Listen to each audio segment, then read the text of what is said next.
नमस्कार दोस्तों, ADM news Bharat में आपका बहुत बहुत स्वागत है। हिमाचल प्रदेश के हमीरपुर जिला में बड़सर विधानसभा में मुख्यमंत्री 15 अगस्त को आ रहे हैं और 15 अगस्त विशेष इसलिए है क्योंकि इससे पहले हिमाचल प्रदेश के ही पूर्व मुख्यमंत्री प्रेम कुमार धूमल ने भी इसी स्थान पर 15 अगस्त का कार्यक्रम किया था बतौर चीफ मिनिस्टर। और इसी के साथ जो लोकल विधायक बड़सर से हैं इंद्रदत्त लखनपाल लगातार जीत रहे हैं और रूबल ठाकुर ने अब लगातार चुनौती वहां पर दे रहे हैं। रूबल ठाकुर ही हमारे साथ हैं और इन्हीं से हम बात करेंगे कि किस तरह की तैयारियां हैं और क्या माहौल जो है वो विधानसभा में इस समय बना हुआ है। तो रूबल जी, एडीएम न्यूज में आपका स्वागत है। बहुत बहुत आपका स्वागत, पहली बार आप हमारे स्टूडियो में आए हैं। बहुत बहुत धन्यवाद आपका, आपने मुझे यहाँ पे बुलाया। सर, सवाल सीधा सबसे पहले तो यही है कि 15 अगस्त की किस तरह की तैयारियां चल रही हैं? देखिए, स्वतंत्रता दिवस के उपलक्ष्य पे बड़सर विधानसभा क्षेत्र में दूसरी बार ये कार्यक्रम हो रहा है, क्योंकि इससे पहले 2011 में तत्कालीन मुख्यमंत्री धूमल जी ने इसका ऐसा कार्यक्रम किया था बड़सर के अंदर, और उसी स्थान पे जो है दोबारा 2026 में जो ये कार्यक्रम किया जा रहा है। और प्रशासन जो है इसकी तैयारी में जुटा है, और बाकी जो जितने भी हमारे कार्यकर्ता हैं, लोग हैं, वो सभी इस कार्यक्रम में शामिल हैं। 2011 के बाद मतलब करीब 15 साल के बाद कार्यक्रम होने जा रहा है 15 अगस्त का, तो बड़सर को क्या अपेक्षाएं इस कार्यक्रम से रहेंगी? देखिए, लोगों की डिमांड्स जो हैं वो माननीय मुख्यमंत्री जी के समक्ष रखेंगे।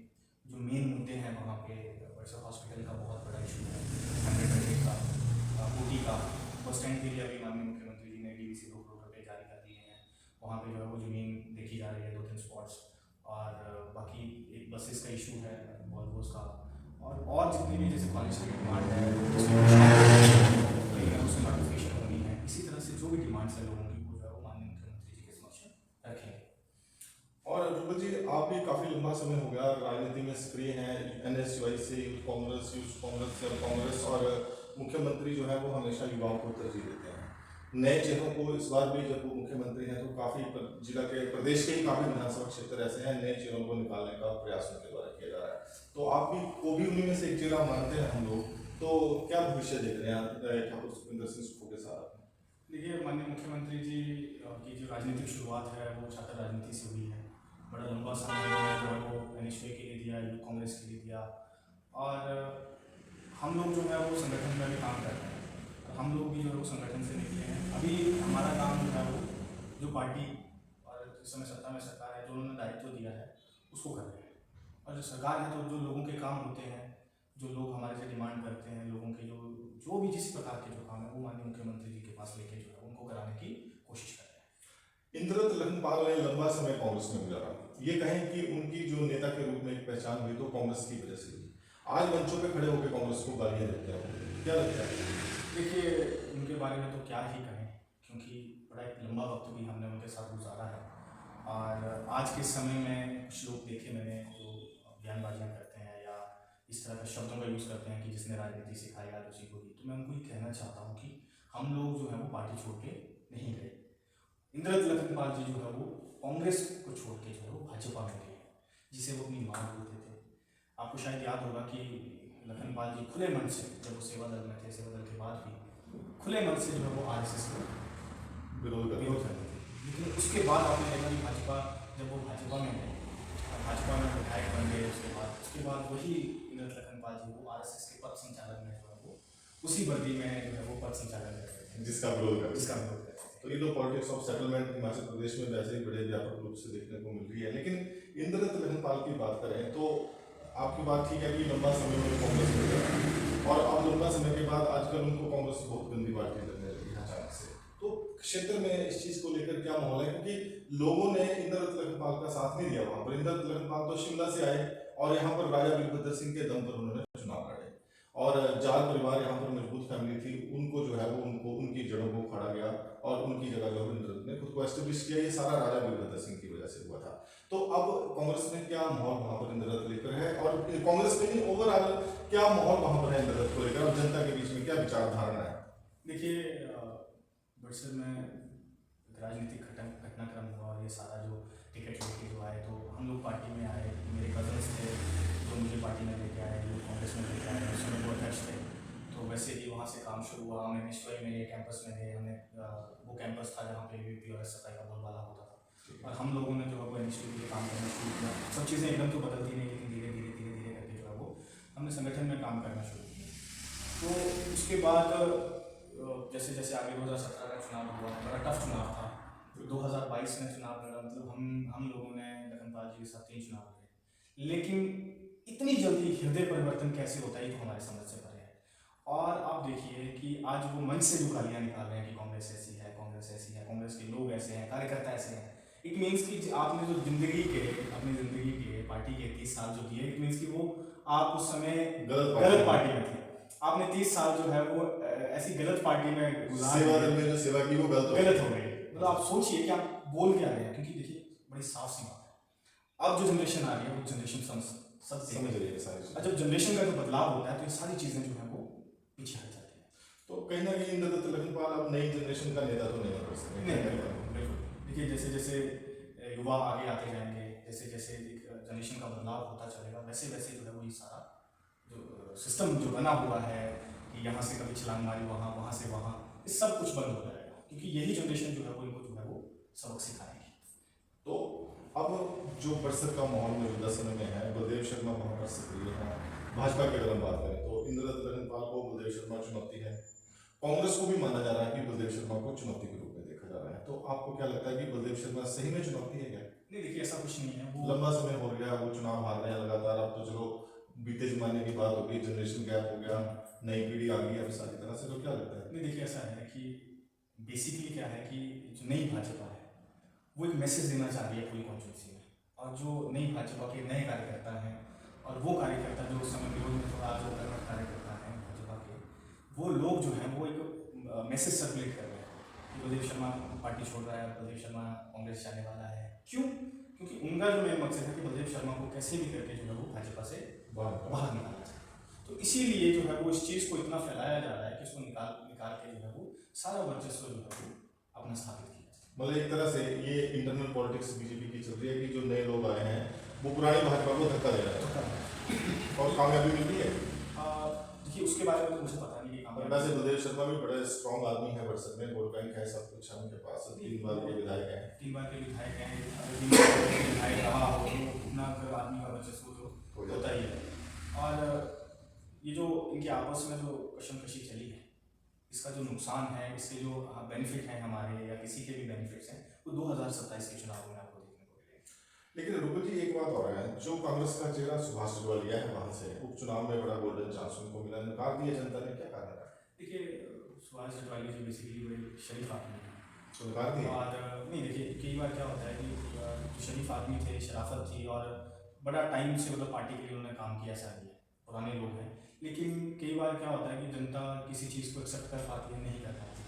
ठीक है, हो सकता है हम लोगों से भी कुछ गलतियाँ हुई हैं और उन गलतियों का जो है वो काम किया हुआ है चुनाव में। शराफत की वजह से हार गए शरीफ, तो इंद्रदत्त लखनपाल भी बहुत है। नहीं, लखनपाल जी की शराफत और सुभाष की शराफत में शराफत भी अलग है, क्योंकि एक साइड पॉलिटिशियन है, एक साइड प्योर पॉलिटिशियन। अच्छा जी। और प्योर पॉलिटिशियन का मतलब आप समझते हैं। तो ये प्योर पॉलिटिशियन कौन है? Pure politician Lakhanpal ji. Lakhanpal pure politician. जो मतलब प्योर पॉलिटिशियन मैं इसलिए कहना चाहता हूँ कि आप वो कुछ भी कर सकते हैं जी, कुछ भी कर सकते हैं, मतलब वो अपने बेनिफिट के लिए जो है वो किसी भी सीमा को लांघ सकते हैं, किसी भी सीमा। चलो, जिन्होंने इतने साल कांग्रेस में सेवा की, अब उनको कांग्रेस अच्छी नहीं लग रही है, 3 बार के विधायक कांग्रेस ने बना दिए, शिमला से लाकर यहाँ एस्टेब्लिश कर दिया, तो है तो खतरनाक पॉलिटिशियन। देखिए मैं वही तो बोल रहा था कि जिन्होंने 30-40 साल पार्टी को दे दिए, उस पार्टी को आज वो मन से गालियाँ निकाल रहे हैं, तो हम लोगों को ये समझना चाहिए, एनालाइज करना चाहिए कि लखनपाल जी ने 30 साल जो है वो ऐसी पार्टी में वेस्ट कर दिए जो आज उनको रियलाइज हो रहा है इन द एज ऑफ 60। उनको पहले भाजपा में जाना, उनके बोलने का मतलब ये था कि मैंने फाइनली तो वो संगीत निकले ना। हाँ, फाइनली संगीत निकले। उनके बोलने का मतलब ये था कि मैंने 30 साल 40 साल जो है वो गलत अपने वेस्ट कर दिए। नहीं तो ये जो सुधीर शर्मा ने मुख्यमंत्री जी को बड़ा बयान दिया है, बड़ा प्रदर्शन प्रदेश में हो रहा है, इसको लेकर क्या कहते हैं? देखिए सुधीर शर्मा बहुत पुराने नेता हैं और मंत्री रहे हैं। जिस भाषा का, जिन शब्दों का उन्होंने प्रयोग किया था वो बाकी थोड़ा गलत है, क्योंकि नेता जो होते हैं, नेता उनकी बोलवाणी जो है वो बड़ी स्पष्ट और साफ होनी चाहिए। अगर इस तरह का ट्रेंड अगर वो हिमाचल में डालेंगे, क्योंकि देवभूमि है और यहाँ के लोग बड़े पोलाइट और सॉफ्ट हैं और बड़े मर्यादित हैं, तो इस तरह की भाषा का प्रयोग नहीं होना चाहिए। पर रूबी जी, बड़ा छोटा सा सवाल ये है कि देखो, मुख्यमंत्री जाते हैं चार्टर्ड एयरप्लेन से, पठानकोट उतरते हैं, वो वीडियो भी आपने देखा होगा उसका, और फिर अपने ट्रेनिंग कराने एक जनरल से स्टोर में बैठ जाते हैं सब, क्या संदेश था? नहीं देखिए, वो इस समय मुख्यमंत्री है। अगर हम ये सोचें कि मुख्यमंत्री अभी भी जो है वो शिमला से अगर चंबा जाना हो तो गाड़ी में ही जाए, तो वो भी संभव नहीं है, क्योंकि आपको पता है कि मुख्यमंत्री के शेड्यूल कितने बिजी होते हैं। अगर वो समय से ना जाए, अगर वही एक जगह पे 3-3, 4-4 दिन अगर सफ़र में अगर व्यर्थ कर दे, तो उस चीज़ का बहुत बड़ा पड़ता है। और ऐसा तो है नहीं सर कि ठाकुर सुखविंदर सिंह सुक्खू जी ही हेलीकॉप्टर में जा रहे हैं। जयराम ठाकुर जी थे, वो भी हेलीकॉप्टर का यूज़ करते थे। वीरभद्र सिंह जी थे, वो भी हेलीकॉप्टर का यूज़ करते थे। तो जब आदमी, एक व्यक्ति एक ऐसे पद पे पहुंच जाता है जिसमें उसकी व्यस्तता और पूरे प्रदेश को संभालना है, तो इस तरह की चीज़ें जो है उनको हेलीकॉप्टर का यूज़ करना है। नहीं तो वो सुनील शर्मा ने तो चलो वो कुछ बोला है चंबा की चक्र को लेकर, लेकिन जयराम ठाकुर ने भी तो बोला है कि हजामत तो अभी जनता करेगी आपकी। नहीं देखिए, जयराम ठाकुर जी तो अब ऐसा है कि वो अपना मानसिक संतुलन खो बैठे हैं। किस तरह से? ऐसा है कि लड़ाई बहुत बड़ी है भाजपा में। भाजपा में लड़ाई ऐसे बड़ी है कि अब मुख्यमंत्री के लिए जो है वो कसमकशी शुरू हो चुकी है। अनुराग ठाकुर जी, जयराम ठाकुर जी, सुधीर शर्मा जी, राजेंद्र राणा जी, हर्ष महाजन जी, ठीक है, और बहुत से लोग हैं, विपिन परमार जी, ठीक है, बहुत से लोग हैं जो अपने ये जो व्यवस्था थी। क्या लग रहा है कौन बनेगा मुख्यमंत्री भाजपा का? देखिए, भाजपा बेसिक पहली बात तो है कि 2027 में भाजपा प्रदेश में काबिज नहीं होगी। मुख्यमंत्री को बाद में देखें जब भी भाजपा आएगी। पहले तो हमारी सरकार जो है 2027 में होगी। मतलब मुख्यमंत्री के साथ आप खड़े हैं, बिल्कुल। हमारी सरकार आ रही है। बिल्कुल। तो बरसर विधानसभा से टिकट इस बार किसको मिल रहा है? देखिए, जिसको भी मिले हम उसके साथ हैं। नहीं, रूबल को मिलेगा कि नहीं मिलेगा? नहीं, वो मेरे उसमें नहीं है, वो पार्टी बड़ा का है। रूबल यंग चेहरा है, बड़ा एक्टिव है नाम, और लोगों में चर्चा भी काफी है इस नाम की। नहीं, मैं पार्टी के लिए काम कर रहा हूँ सर। मैं एनएसयू में था, यूथ कांग्रेस में काम किया, एनएसयू में था। अब मैं पार्टी के लिए काम कर रहा हूँ। मुझे सरकार में बीओडी बनाया है सीएम साहब ने, तो जितना मैं लोगों के वेलफेयर के लिए काम कर सकता हूँ बस मैं उतना कर रहा हूँ। बाकी टिकट और पद जो है वो सब पार्टी का काम है। किसको देना है, किसको नहीं देना है, वो डिसाइड करेंगे। हम अपना कर्म करेंगे। कंपटीशन में कौन कौन है इस बार के रास्ते कितने जो रहेंगे? क्योंकि एक बात तो बिल्कुल क्लियर है कि मुख्यमंत्री नए चेहरे को इस बार बरसर से टिकट देने वाले हैं। तो बरसर से अगर नए चेहरों की बात करें तो नए चेहरों में मुख्यमंत्री का टेस्ट युवाओं पे हमेशा रहता है और रूबल काफी सक्रिय भी है। नहीं, मैं फिर वही बात बोलूँगा सर कि वो आश्वस्त कितने करें? नहीं, अगर मिल गया तो जीत के लिए आश्वस्त है? मैं टिकट के लिए कोई आश्वस्त नहीं। और इतना बड़ा दिग्गज इंद्र लखनपाल सामने खड़ा होगा तो कैसे संघर्ष होगा? नहीं देखिए, वो बात की बात है। अभी 27 के लिए समय है। मेरा काम जो है वो मुझे जो काम दिया है मैं उस काम को करूँगा। नहीं तो जन्मभूमि कर्मभूमि उस तरह की कोई वहाँ पर चलता है नारा नुरा की बरसर में कि शिमला से ही आगे पॉलिटिक्स करेंगे? नहीं, वो लोगों का मन है, लोग उसमें क्या करेंगे, लोगों का टेस्ट क्या है, लोग किसको एक्सपेक्ट करेंगे, वो तो लोग ही बताएंगे। ठीक है, मैं फिर आपको वही चीज़ बताऊँगा कि मेरा काम है जितना मैं लोगों के काम कर सकता हूँ। हाँ, सभी लोगों के काम नहीं हो पाते, जितना मैं कर सकता हूँ मैं उतना करने की कोशिश करता हूँ। मुख्यमंत्री को मजबूर कर रहे हैं बरसर में? बिल्कुल कर रहे हैं।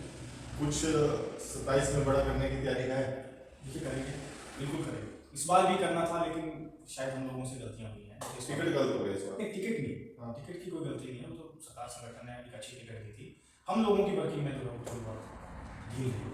मुख्यमंत्री फैक्टर था, मुख्यमंत्री हमीरपुर से थे, बरसर हार गए, तो अब लगता नहीं है सुभाष को टिकट मिलेगा। नहीं देखिए, वो टिकट देना ना देना वो तो सीएम साहब के हाथ में, पार्टी के हाथ में, वो जिसको भी दे और पार्टी जिसको भी टिकट दे, क्योंकि हमारा भी बहुत लंबा सफर है। पार्टी जिसको भी टिकट देगी उसको जिताएंगे ना? जिताएंगे, मतलब इंद्रदत्त को इस बार मुश्किल का सामना करना पड़ेगा। लखनपाल जी, देखिए ऐसा है कि उनके लिए दो चुनौतियाँ हैं। एक तो सामने की लड़ाई है भाजपा के अंदर, कांग्रेस पार्टी से, जो आमने सामने की लड़ाई है, लेकिन जो अंदर की लड़ाई है वो लोगों को थोड़ा थोड़ा दिखना शुरू हो चुकी है। बलदेव शर्मा, संजीव कुमार, विनोद ठाकुर, बहुत भयंकर लड़ाई है अंदर में, बहुत ज़्यादा। और उसका जो है वो सारा खामियाजा जो है 2027 में देखने को मिलेगा। चलो ये तो बीजेपी की बात करी आपने, लेकिन कांग्रेस में भी देखा जाता है कि रूबल को भी काफी कांग्रेसी नेताओं ने निशाने पर रखा हुआ है। गाहे बगाहे वो अपनी तरह की फीडबैक जो है वो शिमला तक पहुंचाते रहते हैं थ्रू थ्रू करके। तो रूबल से इतना डर क्यों है कांग्रेसियों को अचानक से? नहीं, ऐसा तो कुछ नहीं है, मुझे इस बारे में कोई नॉलेज नहीं है। लेकिन ऐसा है कि कोई अगर इस तरह का करता होगा तो वो उसकी अपनी पर्सनल खुंदक हो सकती है, इच्छा हो सकती है कुछ, लेकिन अपनी इच्छाएं होती हैं। हाँ, हर आदमी की अपनी अपनी इच्छा होती है, लेकिन इस तरह का मैंने कभी सुना नहीं और ना ही मुझे कभी सीएम साहब ने इस तरह की कोई बात बोली है। जो आपका एक्सेस सबसे अच्छा है बरसर में मुख्यमंत्री के पास, आना जाना बड़ा आसानी से रहता है। जितनी बार भी गए हैं टाइम लेके वहाँ पे, तो है वो जो लोगों के काम के लिए है, लोगों के काम कराए हैं, चाहे वो मेडिकल बिल्स हैं, चाहे वो CMR आपसे स्टूडेंट्स के लिए हैं, चाहे और भी सड़कों के लिए हैं, मतलब जो विकासात्मक कार्य हैं जिससे डायरेक्ट पब्लिक को बेनिफिट हो, उस तरह के कामों से जो है वो लोगों को हम करने की कोशिश कर रहे हैं। वो भी माननीय मुख्यमंत्री तो अंतिम सवाल है, मुख्यमंत्री को मजबूत कर रहे हैं बरसर में? बिल्कुल करेंगे सर, 15 अगस्त को बड़ा संदेश? बिल्कुल बिल्कुल करेंगे सर, स्वागत करेंगे उनका, क्योंकि 15 साल बाद जो है वो मुख्यमंत्री का कार्यक्रम जो है वो बरसर में हो रहा है। और सबसे बड़ी बात है कि रूबल ठाकुर को हमेशा मुख्यमंत्री ने पुश किया है, तो जिम्मेदारी भी सबसे ज्यादा है। नहीं करेंगे, जितना हमारे से जिस चीज़ के लिए हम सक्षम है उस चीज़ को हम और बड़ा बेहतर करने की कोशिश करेंगे। मतलब जैसे बाकी जिले में, बाकी विधानसभा क्षेत्रों में हालात हैं, उस तरह से डिफरेंट हालात आप दिखाने वाले हैं। नहीं हमारे बरसर में मतलब बरसर में इस तरह की कोई लड़ाई नहीं है, जलवा दिखाएंगे आप इस बार? इस बरसर में इस तरह की कोई लड़ाई नहीं है, कोई द्वेष नहीं है, कोई खींचातान नहीं है, मिलके करेंगे सारे जी। मैं भी उनके साथ मिलकर करूँगा, वो हमारे साथ मिलकर करेंगे, बढ़िया मैसेज होगा, अच्छा मैसेज होगा माननीय मुख्यमंत्री जी का स्वागत होगा। धन्यवाद। Thank you. तो ये थे रूबल ठाकुर हमारे साथ, जिन्होंने कहा कि 15 अगस्त जो है वो 15 साल के बाद बरसर में मनाई जा रही है और 15 अगस्त के लिए भरपूर मैसेज विकास का भी और मुख्यमंत्री फैक्ट्री का भी बरसर देगा इस बार। एडीएम न्यूज़ पर आप बने रहें। नमस्कार।